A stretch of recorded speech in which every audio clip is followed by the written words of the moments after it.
¿Qué tal, hermanos? Sean bienvenidos a esta emisión elaborada bajo la inquietud de ser el mes de septiembre, el mes de la Sagrada Escritura, mes de la Biblia, y queriendo compartir un poco de la fe y de la alegría de la Sagrada Escritura. Esta emisión pretende ser un espacio de compartir nuestra fe, nuestra vivencia de la Escritura, nuestro estudio, nuestra caminar del lado de la palabra de Dios. Es cierto que la mejor manera sería a través de una emisión en vivo. Sin embargo, mis actividades me dificultan el transmitir en vivo. A veces tenemos oficina, a veces está ausente un padre y hay que cubrir, a veces alguna bendición, estamos ya en pláticas de papás y padrinos, en fin, diferentes circunstancias que me dificultan mucho poder fijar un día en el que pueda transmitir en vivo sin quedarles mal. Este espacio pretende ser un espacio de reflexión de la Sagrada Escritura. Evidentemente he preparado o tengo previsto alguna temática en torno al uso de la Biblia, el compartir algunos textos, algo acerca de la Lección Divina. Sin embargo, me gustaría que participaran, que pudieran comentar, pudieran preguntar, pudieran expresar algo que no haya quedado claro, que lo puedan escribir aquí en los comentarios debajo del video, o también que pudieran hacer alguna pregunta acerca de alguna temática que brevemente podamos tratar. ¿Ya? Serán pocos días del mes los que trabajaremos. No pretendemos pues ser un curso bíblico evidentemente ni medianamente, pero ojalá que esto nos pueda ayudar, nos pueda servir para en este tiempo, en este mes, acercarnos un poco más a la Sagrada Escritura. Antes de comenzar con esta temática, el día de hoy, algo de la introducción, me gustaría que comenzáramos con una oración abriendo este espacio de reflexión para todos. En el nombre del Padre, y del Hijo, y del Espíritu Santo. Amén.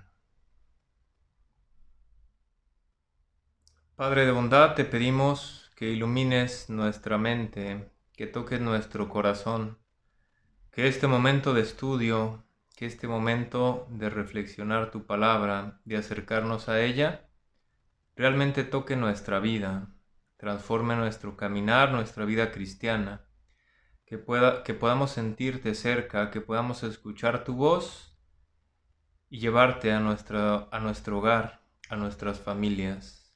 Fortalece e ilumina nuestra fe. Santísima Virgen María, bajo tu amparo nos acogemos. Enséñanos el camino para llegar a Jesucristo, tu Hijo. En el nombre del Padre, y del Hijo, y del Espíritu Santo. Amén.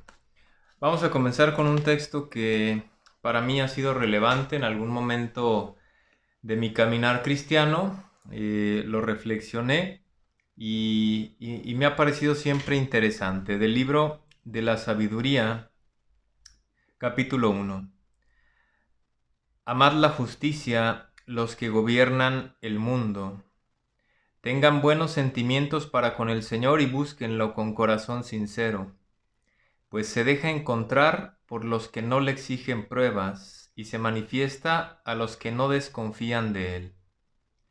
Los pensamientos retorcidos apartan de Dios, y su poder puesto a prueba confunde a los insensatos. En efecto, la sabiduría no entra en alma artera, ni habita en cuerpo esclavo del pecado. Pues el Santo Espíritu Educador rehúye el engaño, se aleja de los pensamientos vacíos y se siente confundido ante el ataque de la injusticia.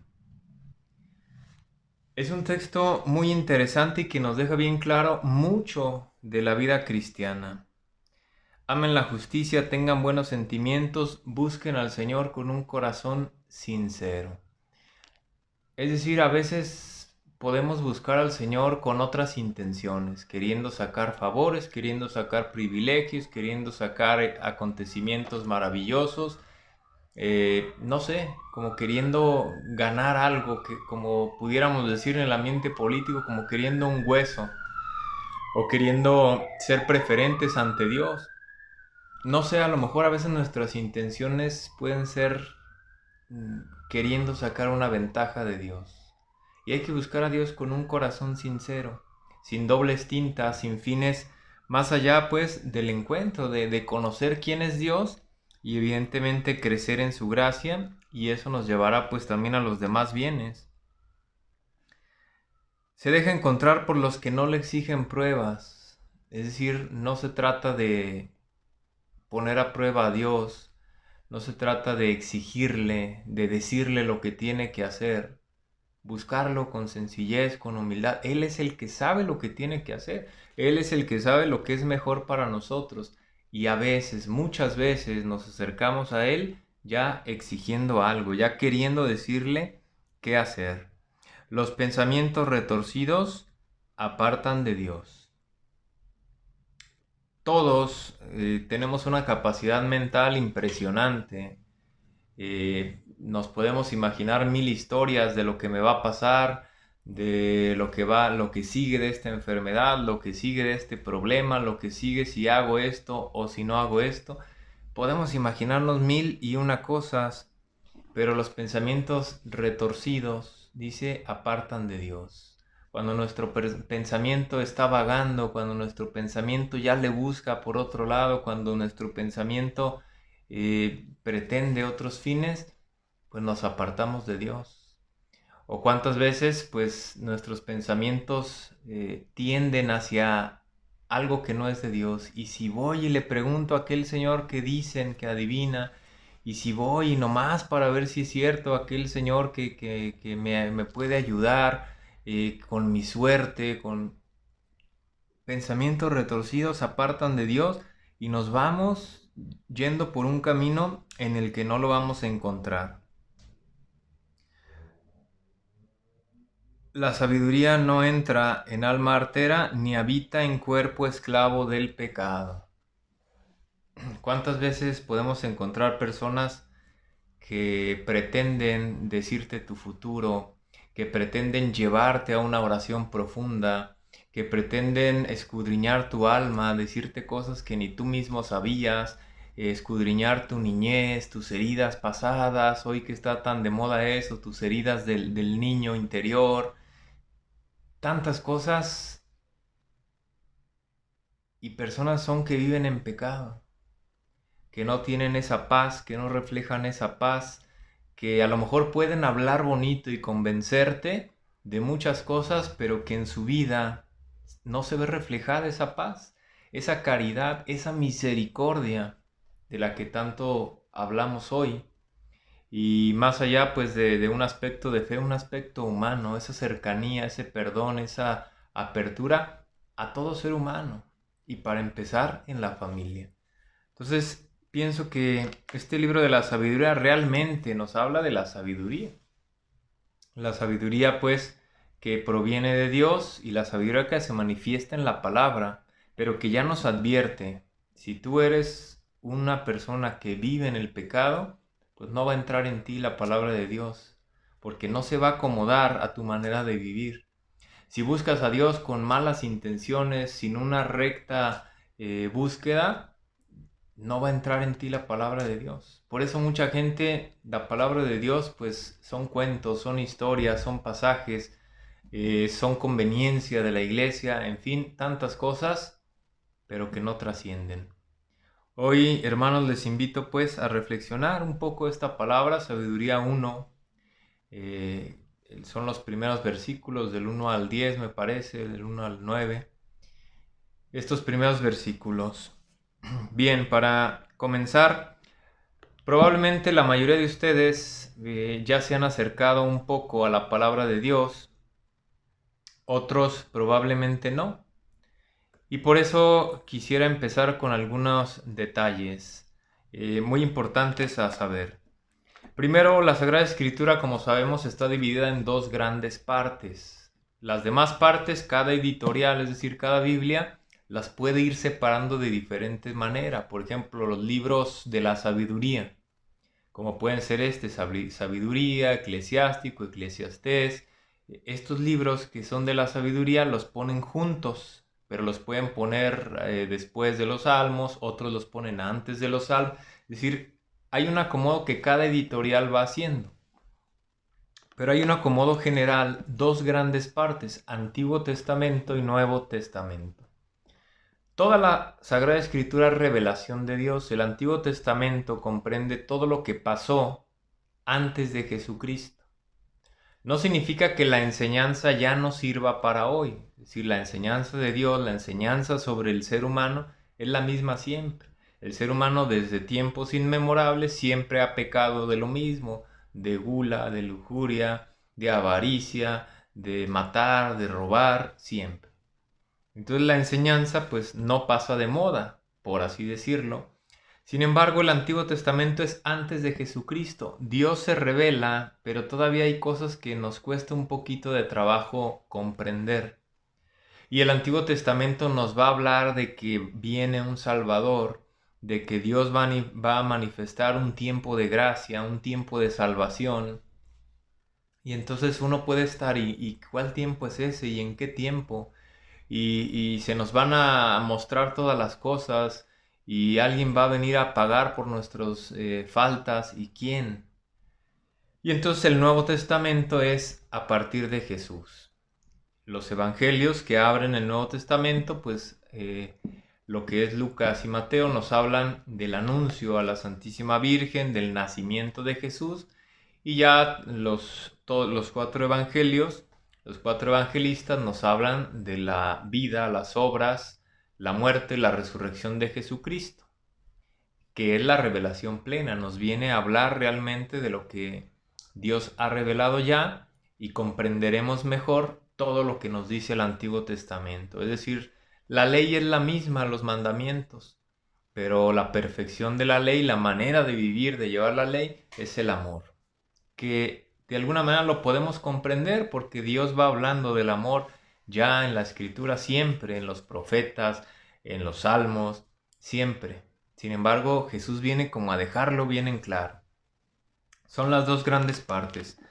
Ahora tengo un video ya aquí en este canal acerca de cómo comenzar a leer la Biblia, que para ahorrarnos pues un poco de tiempo, si alguien no ha comenzado, nunca ha tomado a lo mejor o poco han tomado su Biblia, pues conviene que pudieran ver ese video y ahorrarnos pues aquí un poco de tiempo. Conviene también que revisen su Biblia, tiene un índice como todo libro, al inicio o al final viene un índice donde vienen ahí numerados, mencionados cada uno de los libros y la página en la que viene. La Biblia, como sabemos, no se maneja por páginas porque esta edición es diferente a la del siguiente año o la Biblia de Jerusalén es diferente a la latinoamericana en su edición, en su lenguaje. Entonces no es por páginas, sino por libros, capítulos y versículos. El libro, por ejemplo, Sabiduría, capítulo es el número más grande, 1, y que arriba también lo va a decir, o en alguna parte de su Biblia, dependiendo la edición, lo va a decir, y el número más pequeño que está entre los renglones, entre los versos, se llama versículo. Este número pequeño es el inicio de un renglón, o sea, si yo digo Sabiduría 1:1, voy a leer todo ese renglón porque el número está antes de ese enunciado. Entonces, yo voy a leer ese enunciado. Entonces, si me dicen lee 1, versículo del 1 al 3, no me voy a parar donde vea el 3, porque el 3 es el inicio de ese renglón, sino me voy a detener donde vea el 4. Con estos pues pequeños detalles, para cuando citemos algún pasaje lo podamos nosotros seguir igual que aquí lo tenemos y llevarlo adelante. Primero quisiera que entendiéramos algo, la importancia de la Sagrada Escritura. La revelación para nosotros los católicos tiene tres grandes pilares, que es la Sagrada Escritura, el magisterio y la tradición de la Iglesia. La Sagrada Escritura pues es la Biblia, comúnmente así conocida, Sagrada Escritura, que es la revelación pues de Dios a través de un pueblo, a través de la reflexión de estos escritores sagrados inspirados por el Espíritu Santo y que nos manifiesta pues su palabra. Es un pilar, o sea, todo creyente católico debe de fundamentar su fe en la Sagrada Escritura. A veces suele pasar que es que una persona me dijo, o es que el coordinador del grupo dice esto, o es que un padre me dijo esto, y yo les digo, pero la Sagrada Escritura dice esto. Sí, la Sagrada Escritura es la base. No es la base el coordinador del grupo, el catequista, ni el padre. La base es la Sagrada Escritura. Entonces, si alguien dice algo contrario a la Sagrada Escritura, pues mi criterio no es creerle a ese, aunque se vea muy buena onda, sino la Sagrada Escritura. Bien dice San Pablo, si yo mismo les enseño algo contrario a esta enseñanza de la Escritura, pues sea anatema, es decir, se muera en el fuego, sea ofrecido en el fuego. Entonces, la Sagrada Escritura debe ser fundamental, porque a veces es fácil seguir a un padre que me cae bien, o seguir a algún miembro de un grupo que es muy carismático, que es muy ameno, pero la base es la Sagrada Escritura. Por ello, tener muy en cuenta la Sagrada Escritura. Segundo, el magisterio de la Iglesia. No todo lo que dice el Papa es magisterio de la Iglesia. No todo lo que dice un obispo es magisterio de la Iglesia. El magisterio de la Iglesia son documentos oficiales publicados en la Acta Apostólica Sedis, en medios oficiales de difusión, las encíclicas, las constituciones dogmáticas, los decretos emitidos desde la Sagrada Congregación, las Sagradas Congregaciones, es decir, lo que dice el Papa y los obispos, pero en colegialidad. Es decir, ejerciendo ese ministerio de colegialidad en la Iglesia. Y el Papa, cuando escribe una encíclica, incluso hasta alguna exhortación a los sacerdotes, por ejemplo, es revisada por un equipo que él tiene, pues, para revisar que la doctrina se mantenga firme. Entonces, no solo depende del Papa, sino es esa colegialidad, aunque el Papa pues es la autoridad máxima, pero es esa colegialidad. A veces el Papa puede estar platicando o en una entrevista hacer un comentario, decir alguna frase popular, y pues eso no es magisterio de la Iglesia. Es decir, magisterio significa esa enseñanza que la Iglesia ejerce ocupando el lugar de los apóstoles y del mismo Jesucristo, el Papa pues vicario de Jesucristo. Y la tradición son prácticas que la Iglesia misma ha ido regulando, que han surgido en la Iglesia, que son manifestaciones del pueblo, que son maneras de celebrar, maneras de vivir, que el pueblo mismo, la Iglesia misma ha ido desarrollando, pero que la Iglesia misma ha ido corrigiendo, ha ido dándoles un rito, ha ido dándoles un lugar propio, un espacio, una manera de hacerlo sin rayar pues en el paganismo, en costumbres a lo mejor de otros pueblos no creyentes. Entonces, esos son los tres pilares.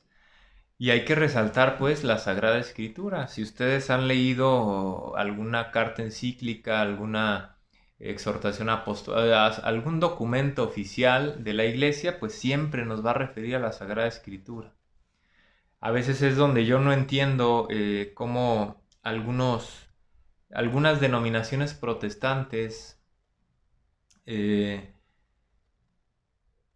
se basan mucho en la Sagrada Escritura, pero hay ciertas cosas que tú les preguntas, es decir, no es solo dejar que me pregunten a mí, sino tú les preguntas, oye, ¿y este texto qué significa para ustedes? ¿O por qué no lo viven? ¿O de qué manera lo viven?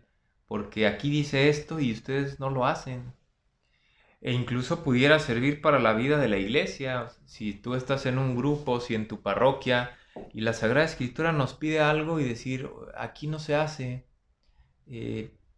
puede haber alguna carencia, algún error, y hay que crecer como comunidad, como iglesia. No se trata de que tú vayas y reclames al párroco, al sacerdote, al coordinador, sino que contribuye, o sea, desde dentro vive la fe y que tu testimonio, tu caminar vaya transformando al ejemplo de los grandes santos, ¿no? Que no fueron rebeldes o revolucionarios en un sentido así de encarar o de reclamar, sino que fueron poco a poco en su vivencia dando ese testimonio de lo que sí se debe vivir según la Sagrada Escritura. Pues como les comento, pretendo que este espacio sea de compartir, comenten alguna situación, alguna cosa de la que podamos aquí hablar, de la que podamos comentar. Voy a estar leyendo los comentarios, tengo por eso aquí esta mesa y tendré aquí la computadora para poder leer también algunos comentarios en el siguiente video y ir respondiendo. A lo mejor no puedo responder a todo o el tiempo no nos va a dar, pero puedo responder algunas cosas. Ojalá pues que este pequeño espacio nos ayude a compartir nuestra fe.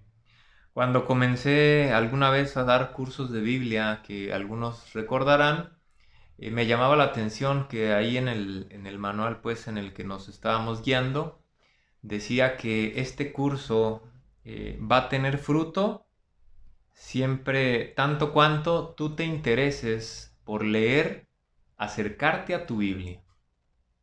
No por seguir yendo a las clases o al curso, porque a lo mejor puedes hacer el curso de 6 meses, de un año, pero tú no te vas a acercar personalmente a tu Biblia. Entonces, el éxito de esto es que tú personalmente te acerques a tu Biblia. Ojalá pues que podamos comenzar a leer nosotros la Sagrada Escritura. Como les digo, pueden ir al índice de su Biblia y buscar o ver el acomodo que tiene su Biblia. En el video que ya realicé de cómo comenzar a leer la Biblia, comentaba ya que algunos recomiendan, la mayoría recomienda comenzar con los evangelios, con alguno de los evangelios, sea Mateo, que está muy bien ordenado y estructurado, o sea Marcos, que es el más breve, pero tiene mucha fuerza en su lenguaje. Algún tiempo el Papa, el año de la misericordia, nos pedía la lectura del Evangelio de Lucas, que pudiéramos decir es el Evangelio de la misericordia, porque en él encontramos las parábolas de la misericordia. Brevemente, pues, ¿cuál Biblia es la mejor? O yo tengo varias en mi casa, o no tengo, quiero comprar una que me guste, que pueda leer. Y una persona, un doctor, un sacerdote con un doctorado en Sagrada Escritura nos decía alguna vez ahí en el seminario, la mejor Biblia es la que tú vas a leer. Yo te puedo decir, es esta, es aquella, pero si a ti no te gusta o no te llama la atención o la letra es muy chiquita o las hojas no te ayudan o no sé, cualquier detalle por el que te impida o te dificulte acercarte a tu Biblia, a tu libro, pues no va a ser eficaz. Entonces la mejor Biblia es la que a ti te guste, la que tú puedas tomar, la que tú puedas tener interés en leer. Antes se decía que, por ejemplo, la Biblia de Jerusalén manejaba un lenguaje español más que castellano, con el vosotros y ese tipo de palabras que dificultaba mucho leerla. Hoy podemos encontrar la Biblia de Jerusalén en un castellano muy accesible para nosotros. Y es una buena edición, las más populares, la Biblia de Jerusalén, la Biblia de los jóvenes, la Biblia latinoamericana, la Nueva Biblia de América, la Biblia guadalupana, digamos es de lo más popular. Cualquiera de esas que tú tengas o que tú quieras ver, que quieras tener, será una buena opción. Yo siempre la que más utilizo es esta, porque es pequeña, es pastadura, es portátil y a veces tengo que ir a dar un tema y para estarla cargando. Sin embargo, la deficiencia es la letra pequeña. Entonces, por eso les digo, tú ve cuál Biblia te va a servir. A veces compramos una Biblia enorme con dibujos, con imágenes, con pinturas o fotografías de pinturas, pero que a lo mejor pues me es bien difícil llevármela a la mesa, está muy grande, tengo que despejar la mesa, o si quiero leerla un ratito antes de dormir ahí en mi cama, pues está muy grande, muy pesada. Entonces vean una Biblia que les convenga. Una Biblia de tamaño normal, mediano, grande, pues para mí pienso que al uso común del estudio, de la lectura, es una de las mejores opciones. Pues hasta aquí este día de introducción. Tuve también hoy algunas dificultades para grabar, un día muy lleno de actividades. Espero pues que esta invitación a abrir tu Biblia sea buena, y como les vuelvo a insistir, dejen comentarios, dejen preguntas, dejen alguna inquietud para poder llevar adelante. La tarea o la actividad pues que a la que los invitaría es que se acerquen a alguno de los evangelios, sea Mateo, Marcos, Lucas, comiencen a leerlo una página al día o lo que puedan, de corrido, ir avanzando, separar, me quedé en esta página, le continúo, ir viendo el caminar de Jesús. Si tú ya leíste a lo mejor algún evangelio o los 4 evangelios o ya todo el Nuevo Testamento, pues te recomendaría acércate a algún otro libro y a lo mejor puedes hacer alguna pregunta, alguna recomendación o leer los comentarios que vienen al inicio, pero ojalá que quienes nos estén viendo se puedan acercar a alguno de los libros de la Sagrada Escritura. Me despido pues de ustedes, espero que esta introducción, que pretendo también sea breve. Es difícil seguir en línea pues alguna clase o alguna intervención larga. Espero ser breve, sintético y poder transmitir lo que se ha preparado y en síntesis algo que nos pueda ayudar a nuestra vida cristiana. El Señor esté con ustedes. La bendición de Dios Todopoderoso, Padre, Hijo y Espíritu Santo, descienda sobre ustedes y permanezca para siempre.